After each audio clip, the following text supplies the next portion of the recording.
Hey Zedheads, welcome to our podcast. I'm Jason. And I'm Karen. This is the Walking Dead cast, episode 245. Ooh. Today we are joined by two guests in our first live audience ever. Yay! John and Anthony. Hey, Yay! We just waved at them. So, how you doing? Are you ready for this half season? Are you so ready? Never more ready. Oh my God, so incredibly ready. Yeah. No, I feel pretty good. All right, cool. Well, let's jump right into it. Attention shoppers, Deadcast Top 5 in 5, 4, 3, 2.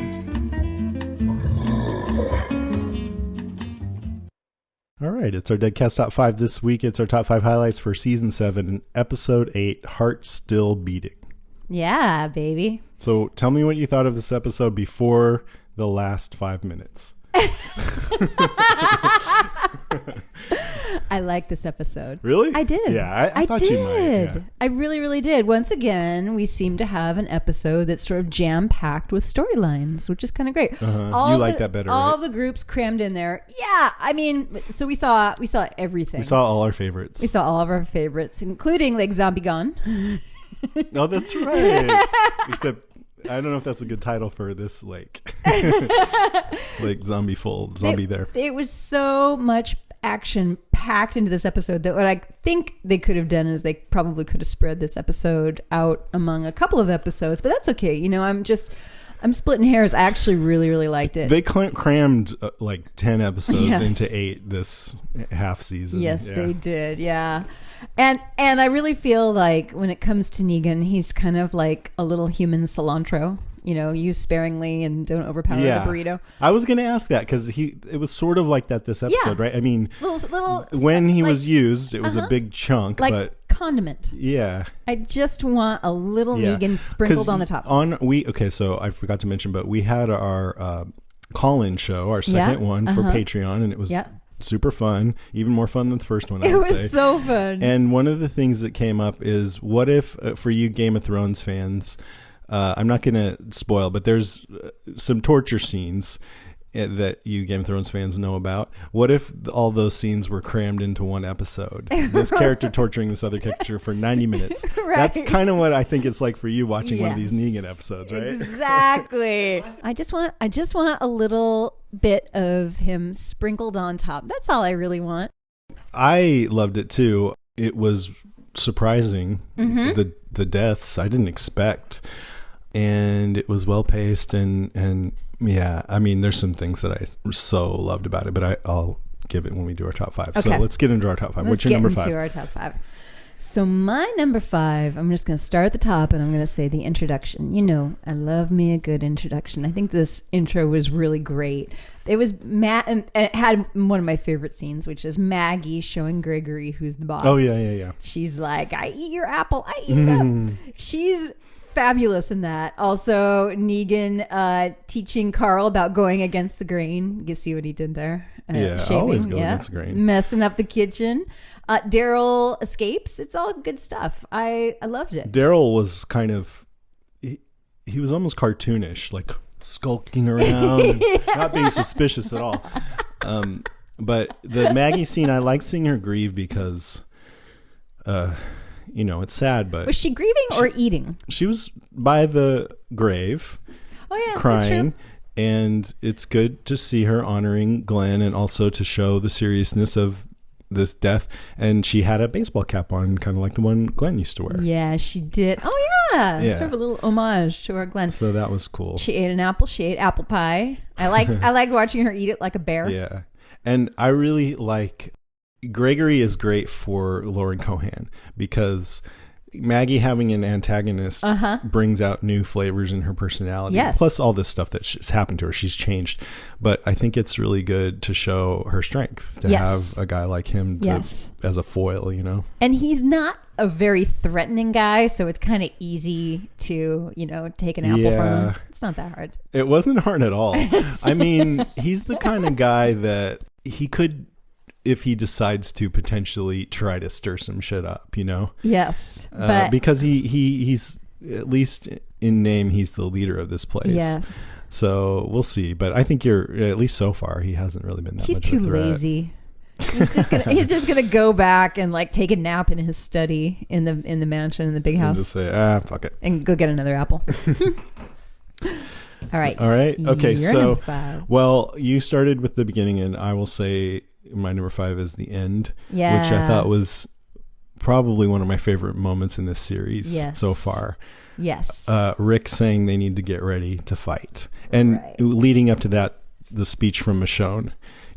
She's inspiring him, and I love that. She's like, I can't do this, and I need you with me. And I love it that it was after she saw their numbers, and she's still like, well, I think it was sort of like, it doesn't matter to me. I even though I see what we're up against, I know that this is just not. We can't just sit here and take it. Yeah.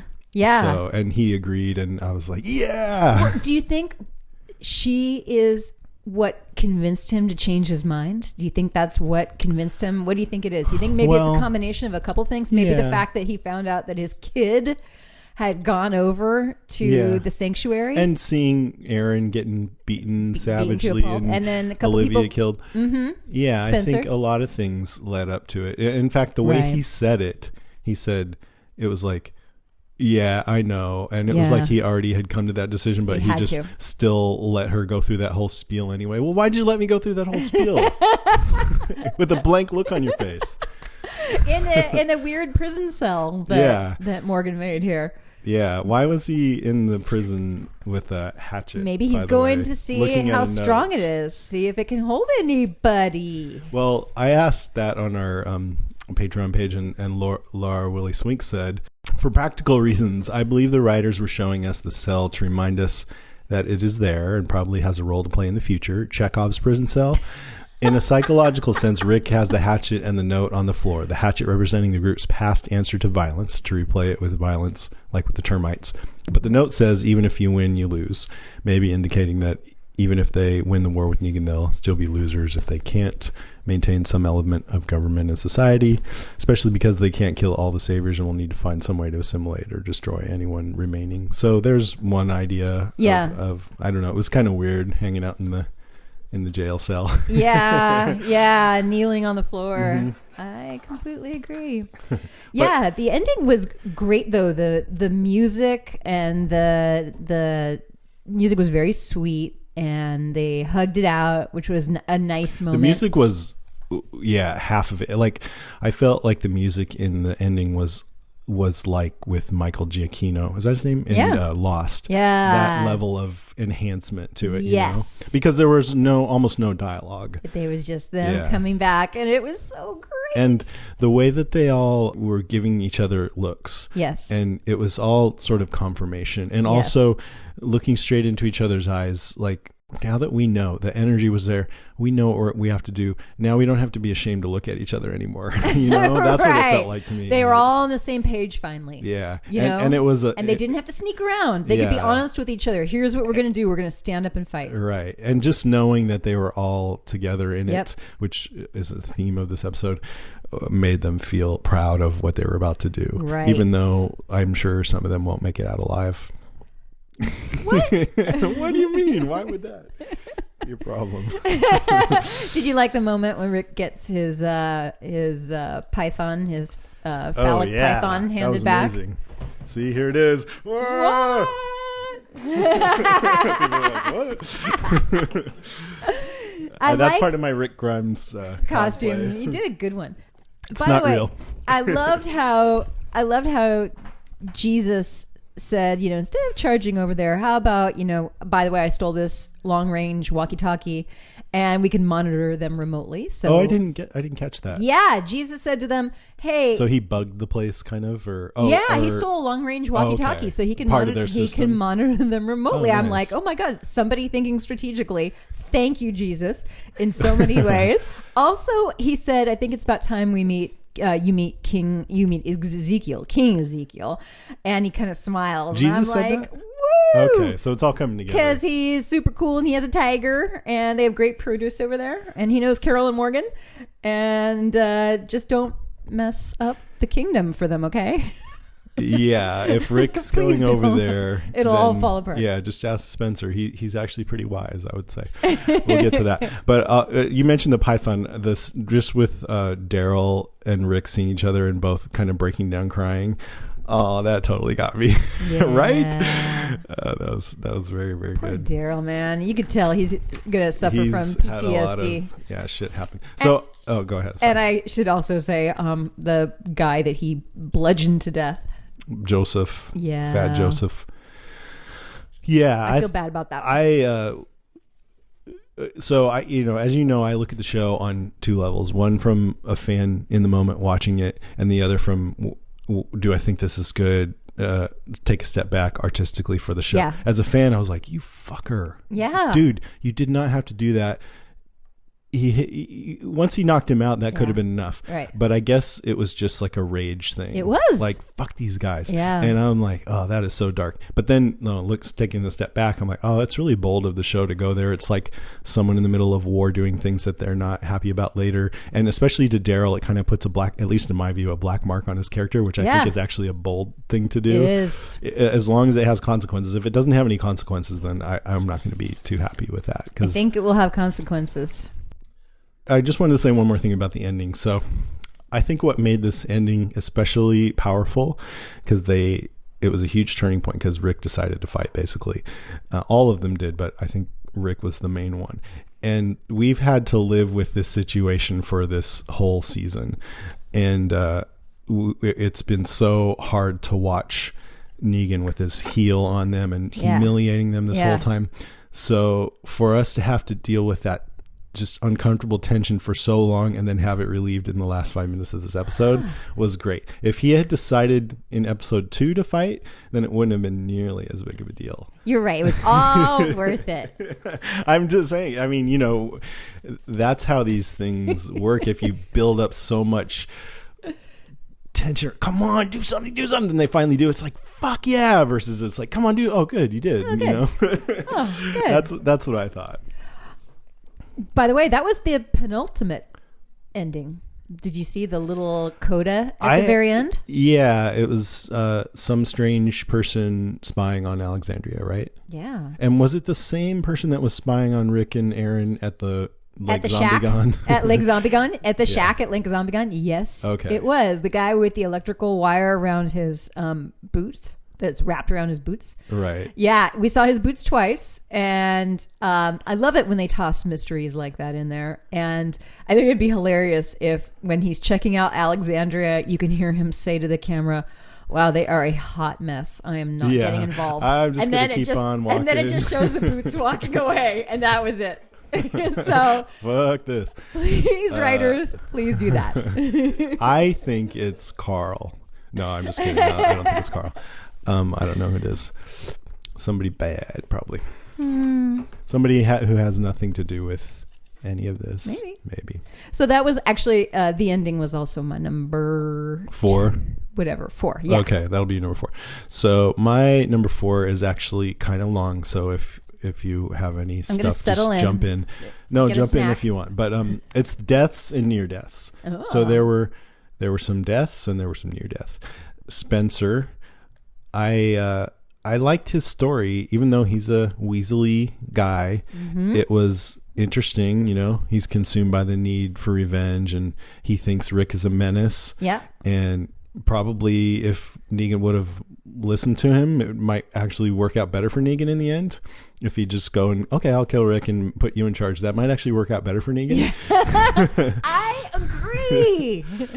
and it might work out better for the kingdom, because then Rick will never go over there and the Walking Dead cameras will never go over there, and the need for drama for us to all consume will not be there, and they'll be safe. So really, it was just a bad move all around. So yeah, he was going to be the little toady he was offering up to be Negan's toady. But I know, Negan and it was a sleazeball thing to do, but he did say that, oh, I get what you're trying to do, create a network and where everybody contributes for the greater good. That's a very charitable way to look at it, and I don't know if he was just blowing smoke up Negan's ass or he actually believed some of that. I think he was mostly blowing smoke up his ass. He was too. just Maybe wants Negan to saw kill through Rick. Yeah, but I think when Negan said, "Why don't you just take his life or whatever, take it, kill him," that totally goes along with his character, because we've seen before that he respects when people just take. That's what you do in this world. You just take he it. doesn't. He does not like the little peace offering. He just thought, "Oh, you're a fucking weasel. I'm gonna gut you." And that scene was very graphic, and it was in one sense like, oh my god, that's pretty cool, especially after seeing Ash vs. Evil Dead, where that's like nothing. That is nothing. On the other hand, it's from the like, episode I just watched, like people on people, no zombies. What if this was in some other show? Like, do they do this on NCIS when somebody gets killed, like have their intestines all over the floor and stuff like that? I don't think so. I don't know. I haven't watched those shows in a while. I haven't watched NCIS before, but yeah, I'm sure that guts spill all the time. It's like, because this is a zombie show where they have zombie gore, then they have permission to have non-zombie gore too. They have a lot of non-zombie gore lately. Yeah. To me, they didn't in season 1. I don't think. Oh yeah, you know what? I bet you're right. Mostly zombie gore. Zombie. Mm-hmm. Or 2 either. That still does not compare to the head bashing in episode 1 of the season. Oh no, right. Yeah. Not even close. I'm like, oh yeah, intestines. Somehow that seemed milder than the bat. To see somehow Spencer standing there with his own intestines in his hand looking confused seemed right. Somehow. I don't know why. You're awful people. Guts. How embarrassing. You did have guts. See, I wasn't laughing when Negan said that because it was so horrific. Yes. But then a little later, I thought, I guess that's funny. I guess that's a good line. All right. Then there's Aaron, who almost died twice. And I love the lake filled with zombies. Like Zombie Gone. Sure. It's a new thing. Yeah, I liked it too. And of course, let's get in a boat filled with holes and then paddle with a piece of wood. They have no time and they're desperate. Yes. I would accept it, but I loved when Rick said, you don't have to do this. And he's like, I'm going to pretend you didn't say that. Walks right over, kicks that sign like a badass, and grabs a couple of oars. His says assholes on it. Yeah. I like that. Yeah, Aaron got some stuff to do. Finally, that was good. And then I just loved the whole scene with them reaching over into that good, nice, pristine one, and the zombie comes out. Surprise! And then someone gets him from behind, And I thought when he went into the water, I, because the show has killed people, this episode with him and Rosita, genuinely suspenseful. They could be gone. If they hadn't been killing people, then it'd be like, oh, they'll be fine. But I was like, oh shit, is that the end for Aaron? You know what? That's true. So that made it really thrilling. Glenn's death was all worth it, just for our moment. Well, I was sort of thinking, what if we could have Aaron get killed here and bring Glenn back? Would I rather have that? I don't know. Maybe. I love Aaron. I love him so much. Who would you kill? Would you rather kill if you were forced to kill someone? Between Aaron and Glenn? Yeah. You. If you had to bludgeon with a bat. So anyway, I was thinking, if I was Aaron, I would have done the same thing. I like to swim, so I'm like, I would go underwater and hope that it wasn't just like filled up to here with zombies, like all in the bottom of the lake. And then just try to swim away, just like you did. Like a bunch of underwater zombies. Yeah, bloated. And we're just seeing the ones that bob to the top. Then he almost gets beat up, and or beat to death. Get beat to death. Yeah. And he says, "My heart's still beating," right? Which I think he would more be saying, "Oh," but whatever. And then I thought, oh, it's too bad they don't have a doctor anymore. Denise is gone, so nobody to help take care of him. Sorry, dude. His significant other will do it. Yeah, can't remember what his Eric can patch him up. Yeah. Then Rosita, I was afraid for her. Sure. But Christian Serratos had an amazing episode. Yeah. We saw her get mad. We saw her be vulnerable with Gabriel. And we saw her kind of flirtatious with Spencer, which I thought was kind of sweet, and brave and afraid and sorrowful, all different kinds of emotions coming out of her. Can I mention one other thing that I wish I'd seen Rosita do? Yeah, sure. Yeah. Kill Negan. Did you think maybe she did? No. Because we heard the shot go off and then it went to black. No, I didn't think she killed him. She had the chance to kill him, and by the way, I'm declaring that we're going to have a new file, and the file is you had the chance to kill Negan and you didn't. And so, well, she tried. She did. She just messed it up. She from 10 feet away. And You missed. Really, you missed. Well, You she hit missed. the bat, and I loved his reaction. He was like, "What? What are you doing?" Like he just, raged. He did. He lost control. He's She usually also, composed. while she was talking to Father Gabriel, she could have just waltzed over there while he was having his spaghetti dinner and killed Spaghetti him. Tuesdays. Just killed him during Spaghetti Tuesday. In the living room. Yeah. With a gun. Well, so you didn't like Or candlestick, whatever. you didn't like Gabriel's speech then, huh? I thought Gabriel's speech was just fine. But while you guys are talking, Negan's over there, Right. and you can sneak up in the back window, and you can peek in, and you can pop him with. I was thinking the same thing, and I was thinking, okay, Gabriel's point is let's wait until we're all on the same page together, and we have a plan to keep us safe. Yeah. And okay. but on the other hand, he's right there, and maybe it's even worth it to lose one life.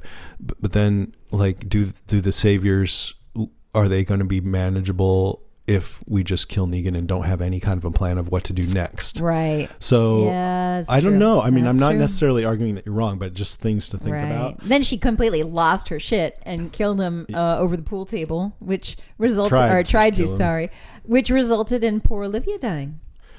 Yeah, and Eugene carted away crying.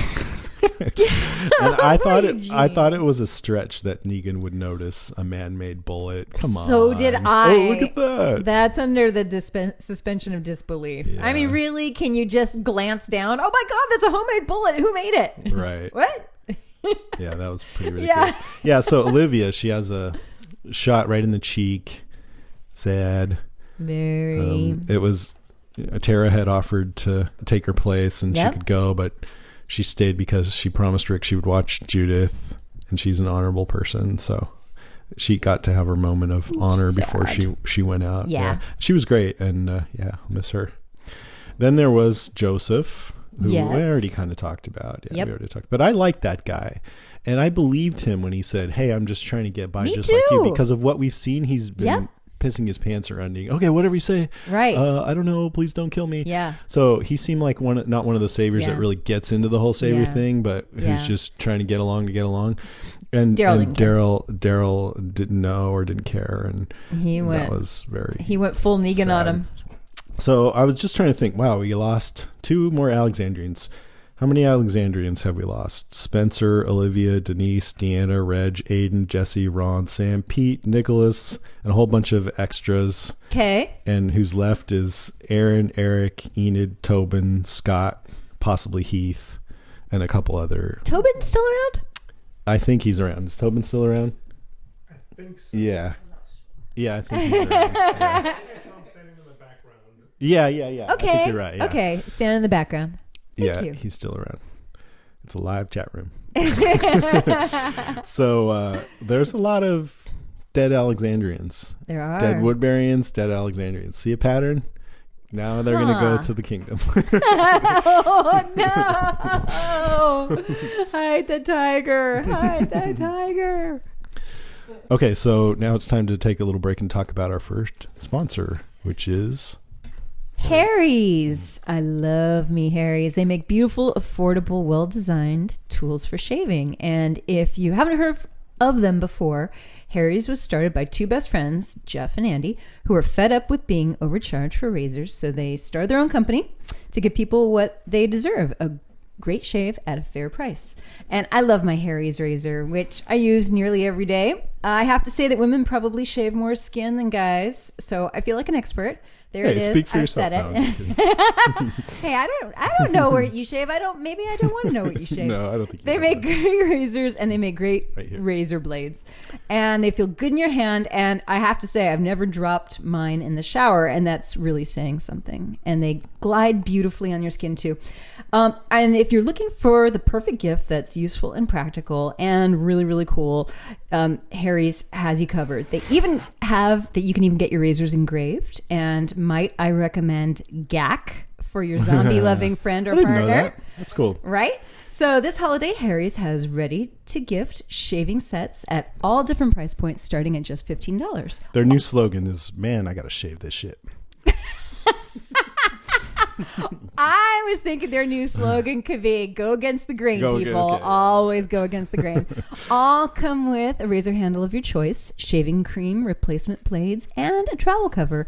Their Winston set includes an engravable chrome handle. Remember GAC if you want to add a personalized touch. Ground shipping for the holidays ends on December 16th. Why does your shaver say "gack" on it? Because I love zombies.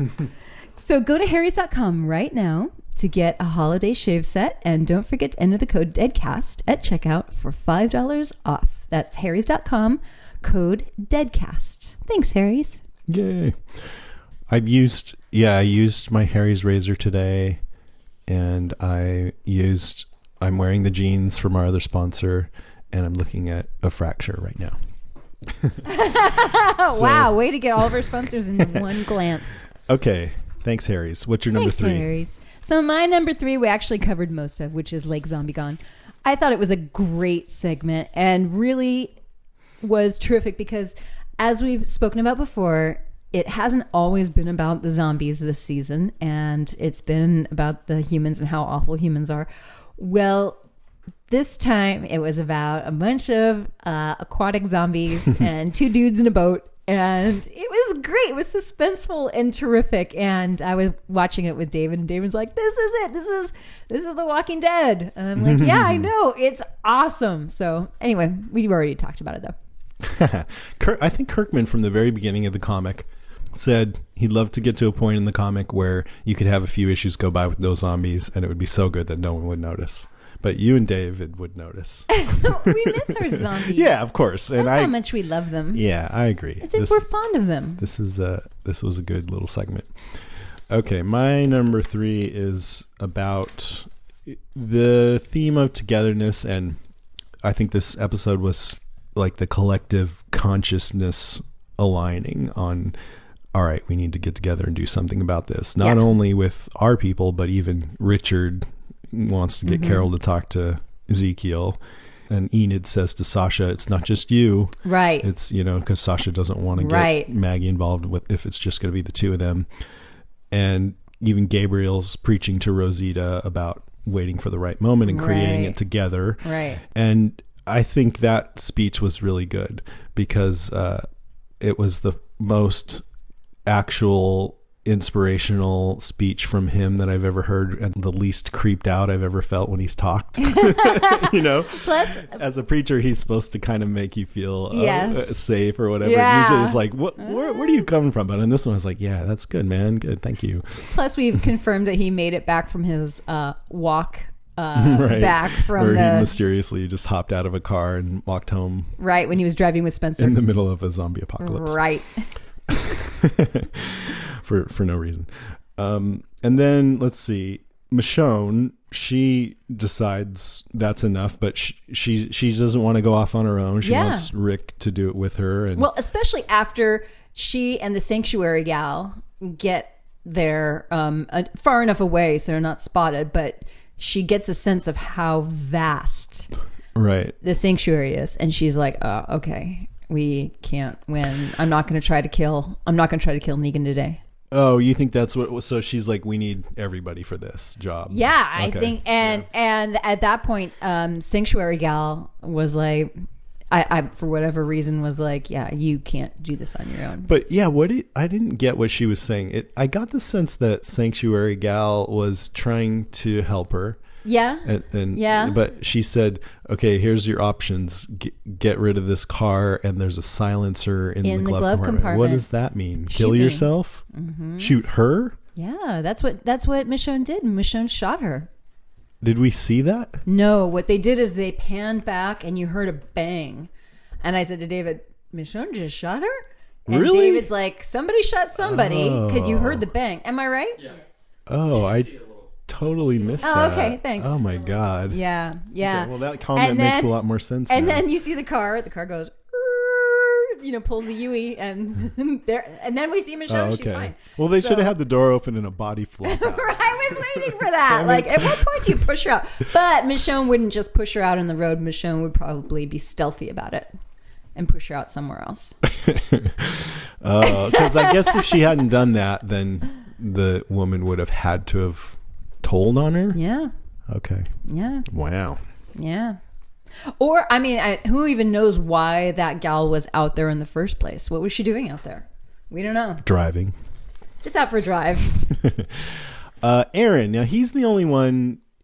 Well, Carol too, but Aaron is okay taking it. His philosophy is, as long as we're still alive, then it's worth keeping going, and we'll do what we have to do to make that happen. Yeah. But I feel like he was doing that because he felt like he had no choice. But if everybody else decides to fight, then he'll fight too, right? He's not going to say, no, guys. Right? Was he with them at the end? I don't remember seeing him there. He was so he was beat up. probably recovering, but I still feel like he's going to be on board with this, even though the episode was called Heart Still Beating, and his whole thing was, we'll do what it takes to right. stay He'll be on alive. board. He's a team player. I was just wondering, okay, why is everybody coming together at the same time for this to rebel? And I think Negan... It's episode 8. Yeah, it's mid-season finale.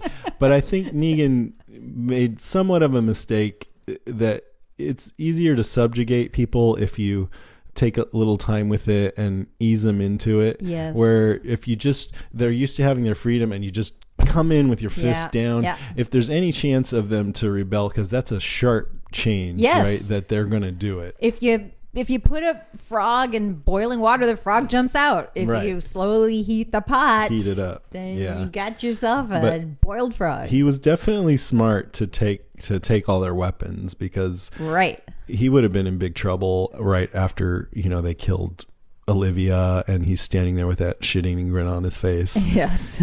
There would have been some snipers. All right. Right. So that's my number 3. Okay. Where are we at? Are we number 2? All right. I'm going to talk about Richard from The Sanctuary trying to recruit the 2 biggest pacifists on the show, Morgan and Carol. Oh, Richard. Oh, Richard. It's a losing battle, my friend. Carol lounging by the fire with a book, which is how I picture spending the zombie apocalypse, right? Catching up on your reading, finally getting to like all the books you want to read. You're by the fire. It's Eating really lots of nice. fruit. Oh my God, it'd be perfect. Dudes are just bringing me fruit. I mean, it'd be You're so like, great. come on, zombie apocalypse. If we ever have the zombie apocalypse, I will bring you fruit. Thanks, hon. That's very sweet. So, and she even tells him, she's like, what part of leave me alone don't you understand? But yet she's sitting there right on the edge of town yeah. accepting fruit. Accepting fruit. So, methinks she doth protest too much. She's got to snap out of it, though, because I get it. She's very, very traumatized, but she is the best fighter. I thought it was funny that Richard didn't understand what an amazing fighter she is. Yeah. And I like that Morgan corrected him. She could even say, okay, Richard came over here because he sees that Ezekiel is into me. Listens to her. So I'll go tell him, hey, you should fight, and then I'll go back home and say, but I'm not going to join you, but I'm just telling you. Just telling you, because he brought me fruit. Yeah. Where was I? Okay, so Sorry. It's really kind of funny. Afterwards, the New York Times reviewer, I always think the New York Times reviewer is hilarious, and he referred to Richard's crying camper, where Richard went and knocked over a milk bottle and wept where he threw his little tantrum. I thought that was funny too. But anyway, Richard from the Sanctuary. So we know that the Sanctuary, they had to show that the Sanctuary was itching to fight. You mean the kingdom? I'm sorry, the kingdom. Mm-hmm. Kingdom. Yeah. That's right. Yeah, and he downloads all that information to Carol and Morgan, and I was like, how much do they already know? Well, they already know the Saviors are a problem, because she was with them when they went to knife everybody in the outpost, even though she didn't take part, right? Correct. But then she got kidnapped. They do not know about Carl. About Glenn. They don't know about Abraham. Right. Or Daryl, that he's been traumatized. Or Spencer or Olivia. They don't know about any of those people. Right. So they... And then when Carol finds out, she'll be like, oh, too bad. Got any more fruit? Except pomegranates. I don't like pomegranates. I mean, yeah. What if Carol... I mean, one way to get through to Carol would be like, if you don't do something, you are not going to be left alone, because the Saviors are going to come in here. And, that would be one way. Of course, then she'd be like, okay, you know what? I'm out of here. Yeah, I'm there's outie. a car right there. And grab my book, my fruit. Well, my number 2 was Carol and Morgan too. It's frustrating that she won't help. I wonder if Morgan will try to convince her to talk to Ezekiel. Right now, there was a struggle with Richard arguing with Morgan whether it's worth it to fight, even though people will die, because Morgan has this strong aversion to killing anyone, right? Yeah. So in that moment, how did you feel about, because we've admired Morgan's peaceful ways. Love him. Yeah. So you're like, yeah, you're right. You should not fight the saviors. No, I think that, come on, guys, it's time to get on board with this. Yeah, I love that you don't want to kill, but it's time to kill. It's time to kill. Well, it's time to stand up to them. I Yeah. mean, they don't have to slaughter all of the sanctuary people, but they Right. have to say, they have to draw a line and say no more. I think Morgan would love to find a way to deal with a problem that does not involve Use your killing. words. Use your words. But sometimes there's no way to do that. Right. And maybe this is one of those And maybe this times. is one of And those times. especially if you're subjugated by a man who's just killing Psycho. people left and right. Yep. That, okay, maybe it's time to save more lives. We have to fight. You'd think the people in this sanctuary would embrace a different path. So because- anyone who calls us hippy dippy, we just said it's time to kill. All right. No, I think I said a couple times, use your words. I think That's true. you can mock But me all no, you want. Fine, you mock me, said whatever. you said it's time, right? I mean, they can't. It's time to take a different path. I don't Yeah. know what the right answer is, but I know that I something mean, has to change. Yeah, I mean, what Richard's saying is they need the element of surprise. Yes. So that and standing up to them, as you say, don't go together. Yes. If they just come right out and say we're not going to do this anymore, then they lose the element of surprise. Right, So what right. Richard's saying is we need to get everybody in there, go in and get them. Yep. Yeah. I don't know if an all-out war is the best way or if to be stealthy about it. What I'm It's funny you use desperately that term. What I'm hoping is that Olivia put rat poison in the lemonade when she made lemonade for Negan, and that he's slowly being poisoned. I mean, she gave come some on, to be Judith. stealth about it. No, that was formula. That was formula. While I'm on Morgan and Carol, Do it, man. Morgan says Carol's probably the most capable fighter in the room. I think Morgan's pretty capable. I think so with his too. Joe staff. Yeah. And then the other thing is that Carol seems to have a cemetery in her front yard. I didn't notice Right, that the before. I was gravestones. like, when did that happen? Every time I see gravestones in this show, I think it's a travesty that no zombie hands are jutting out from the ground. It's like, just- if you're not it's going to not have that right. happen, then don't show me the gravestones. We want hands Come on. jutting Seriously. out.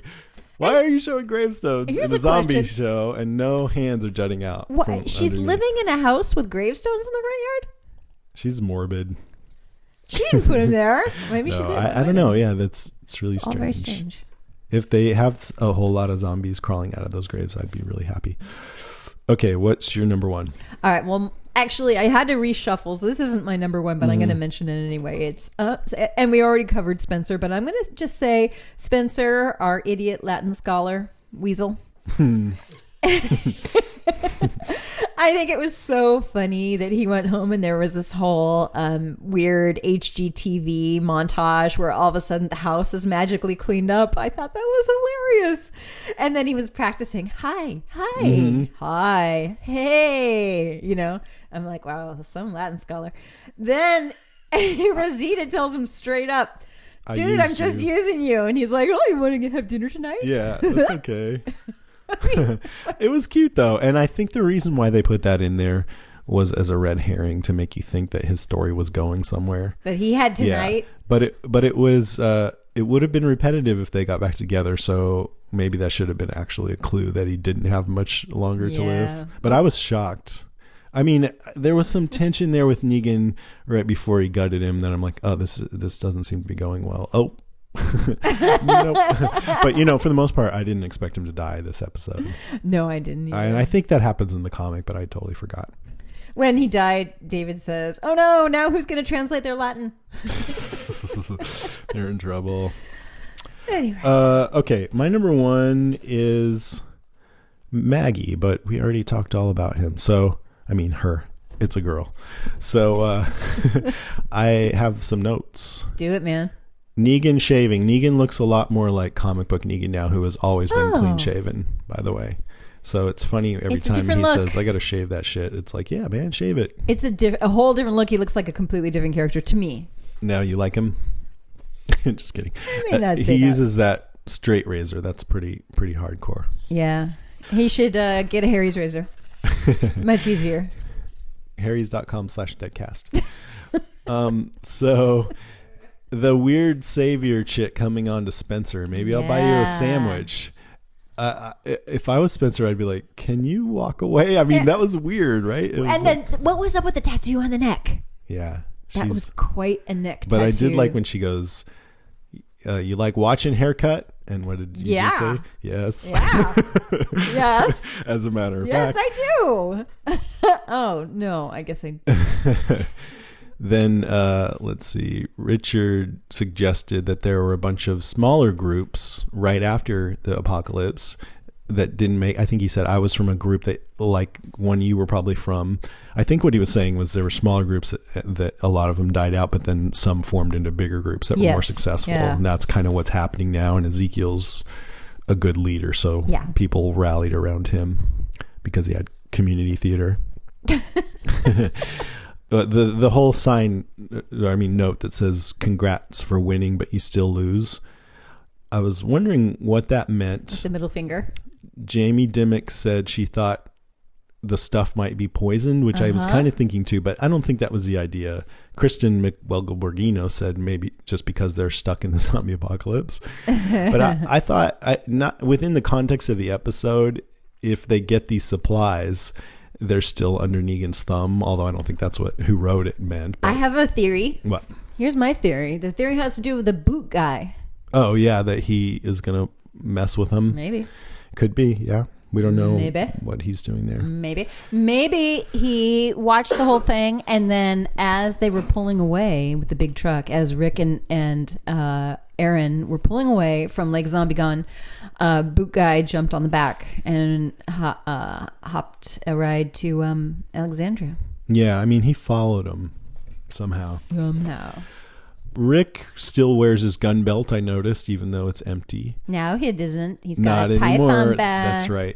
But it's interesting that he still wore that. You'd think he would have taken it off if he really was accepting his position. And maybe it has He needed to keep his pants up. Yeah, it has the extra belt See, hole. I have one just like it right over there. Why is Negan's hand bandaged? I forget. Because it's like that in the comic, and it's always been like that, apparently. I think that's what the answer was on the Talking Dead people. Do you guys know why it's been? No. I thought they talked about... He used to have a glove. Yeah, that's right. He had Yeah. one glove. Yeah, so he's got some wound that we don't know about, I think. I thought it made sense that as soon as Negan found out that Eugene makes bullets, he's like, oh, we'll take him back. We could use a good bullet maker. And then the last note I had was they already put up a season 2 poster. Have you seen it? It has the words "Rise Up," and you can see within the letters all of the people who are about to rise up. Oh, but then nice. Rick is standing out in front of it, leading the crowd. Finally. So that's cool. Yeah. Took a while. What about you? One last thing. The figurines that Daryl was focusing on when he was making his escape from the sanctuary, the figurines were Dwight's. I didn't realize so that at was his first. room That was Dwight's that he was room. Mm-hmm. Yeah. He should have taken a dump in there or something. Maybe he did. They didn't nice. show that part. They did show something gross being spilled in the hallway. Did you guys notice that? Some accident or something. What? Yeah. So I didn't think that Jesus gave him the key to escape. I think it was either Sherry or Dwight that gave him the key to escape. We'll find out, I'm sure. Did he have a key to a motorcycle too? They probably all had keys in them. Oh, just waiting for people to Just escape. waiting for people to escape.